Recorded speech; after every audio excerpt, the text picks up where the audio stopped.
In this video, we'll be discussing how to use the Blubeam measuring tool. I think Blubeam is a great software. It's changed construction tremendously. The software that I'm using is Blubeam Revu. It is a very good software. It's especially for construction purposes. It has all of your tools inside of it, measuring tools.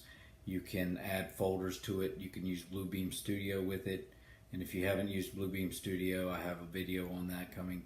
You will love using Blubeam Studio, especially if you use it with subcontractors. You can send them links to it, and that will also allow them to utilize it also the way that you do. So with that being said, here's the video on how to use the measuring tool. One of the great things about using Blubeam is that it allows you to take measurements.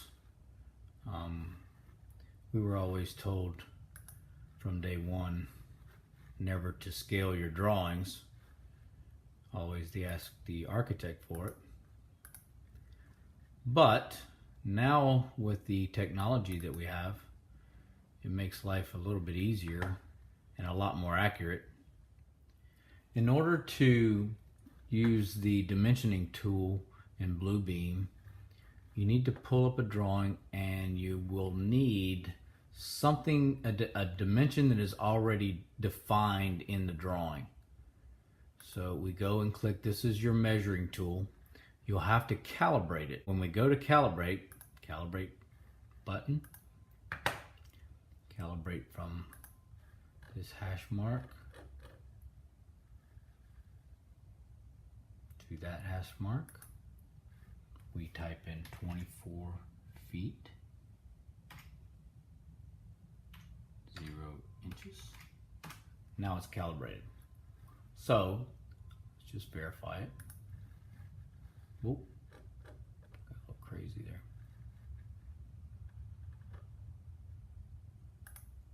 "24 feet, 0 inches. Okay, so we know that that's 24 feet, 0 inches. Now we're calibrated.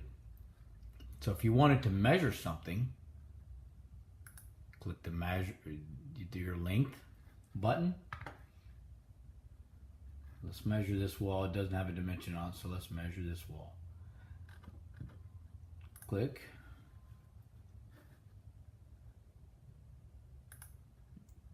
We know that, can't see it, it didn't pull up. We know that is 11 feet 6 inches from interior wall to interior wall. Okay, that's how you utilize the measuring tool in Blubeam. Great tool, recommend using it. Sometimes the architects will make mistakes. The drawings may not be, the scale may not be correct. So some of them will say not to scale, so don't get hung up on that. It's a good quick tool to use if you need to measure something quickly that as a rough estimate. I would not use that as a perfect dimension. I would recommend using the architect to give you that information, because ultimately they're responsible for the dimensions in case it doesn't go right. So I would say make sure you utilize that for rough dimensions as an estimate, and that's how you use the measuring tool. And that's how you use the Blubeam measuring tool. I hope you found this video very informative. If you have and you like it, please like and subscribe. Thanks for watching.